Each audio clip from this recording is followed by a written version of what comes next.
hopefully you can hear traffic and the fan, and the fan from the light will be completely drowned out. But I'm going to get as close to this thing as possible, shout into it, while reading something less traumatic than the last chapter. So you can wipe up your vomit and try and make another sandwich to eat while you listen to this. Reclined in a beanbag, Natasha's pause reached 8 seconds, maybe 12.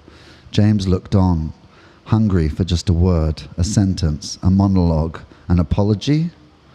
"I'm 29 years old," she began. Without intention, James sighed with relief. Natasha didn't notice. "It feels like the age I should change some things about my life and myself. Maybe it's time to leave London, start my own brand in Istanbul or Bali or even Shanghai. The next step, you know." Those 3 places specifically were plucked from conversations between James and Natasha long ago. Then she had all too quickly rejected his advice, his assistance, and his satisfaction in helping her life and their love. "I feel lonely even more when I imagine my life in 1 month or 6 months or 5 years. I feel lost and alone in a hurricane of unnecessary, unsatisfactory distractions. Melancholy weekdays and manic weekends, broken down Sundays and Monday blurs like my brain is wading through whipped cream and trying to find a thought. Do you know how much medication I take?" James was about to say drugs, you mean, but was cut off. "Too fucking much."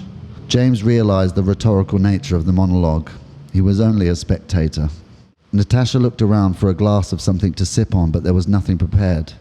She stamped her foot, a skill when you are laying deep in the bubble balls of a beanbag, desperately trying to escape their textile prison. James took the cue, and while questioning to himself, "Do I still love this girl?" went to the kitchen. Natasha continued her disjointed monologue, knowing full well she was more than half a lecture away from its intended culmination. "You remember in Greece, that day, the ocean and the blue sky and the sand so white, that tiny ancient little village half broken down along the coastline, and our picnic. We made it from produce brought from 7 different little shops. We ate and drank and we swam to that bay, the one out of sight of everyone except the passing fishing boats." Lost in the thought herself and allowing quite long enough for James to remember what happened in that bay, she paused. "What I mean is, I've been happy. I've been satisfied. I've felt what it is to be alive and contented. But then what? I suddenly feel so unsafe and deep beneath the security of it, or maybe insecure in the safety of it. It's like each feeling that is good becomes a blanket that's too heavy to move under, too warm, too itchy, and each feeling of goodness adds another heavy blanket, and I feel suffocated, smothered, and I react so full of fear, a desire to escape something I don't even understand. Am I creating and placing the blankets, the imaginary chains, or are they placed on me by the world, by life?" James knew the answer to that, and had already voiced a response many times. He didn't expect what would happen if he let the answer realize itself under its own momentum. 3 years of momentum, and "I'm sorry," she blurts out. "I'm so sorry." There were tears bulging, waiting for a blink to set them free. Natasha didn't even think of the irony that the song she needed wasn't even written yet, and she had already achieved 2 large tears and an expression on James's face she had never seen before. From the kitchen where James was halfway through opening wine, he blurted out in surprise, "What the... fuck me," he thought. That was the first time she had apologized without following it with a but and blame for why she did what she did, becoming angry for being caught out, angry and flustered, eyes darting around maniacally as her mind sorted out the ethical, logical reason for her behavior, but failing each time she assessed the solution, then repeat. This was her usual pattern of an apology. A sorry left pure in the air. It affected James. It was almost all of the closure he needed, but not quite. "It's been 3 years, Natasha. 3 years and 1 month since the last time we spoke broke me into 2 parts. One is hidden safely, and the other is here talking to you with its emotional feedback response turned right down." He hands her the white wine, chilled, Condensation hugged the glass. Natasha sees the orange LEDs of the distant kitchen mood lighting blur and bend in the yellow of the liquid in the glass.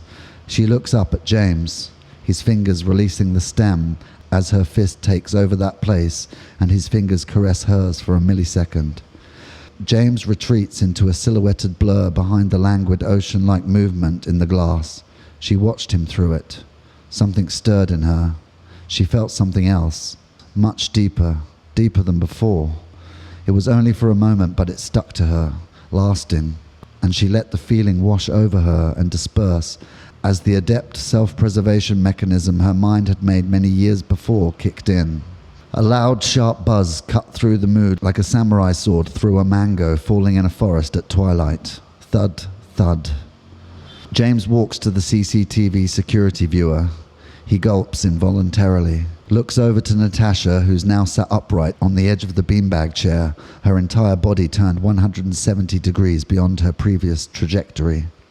She was pointed in full focus at James like a shotgun. A look of terror slowly formed in her face as she reacted to his expression. "My girlfriend is here. She knows all about you," he says sharply, changing his tempo and body language. He pushes the buzzer, opening the outside world to their current reality.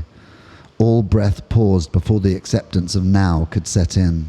"I'll become her friend, her best friend," Natasha thought, before allowing her lungs to begin breathing again.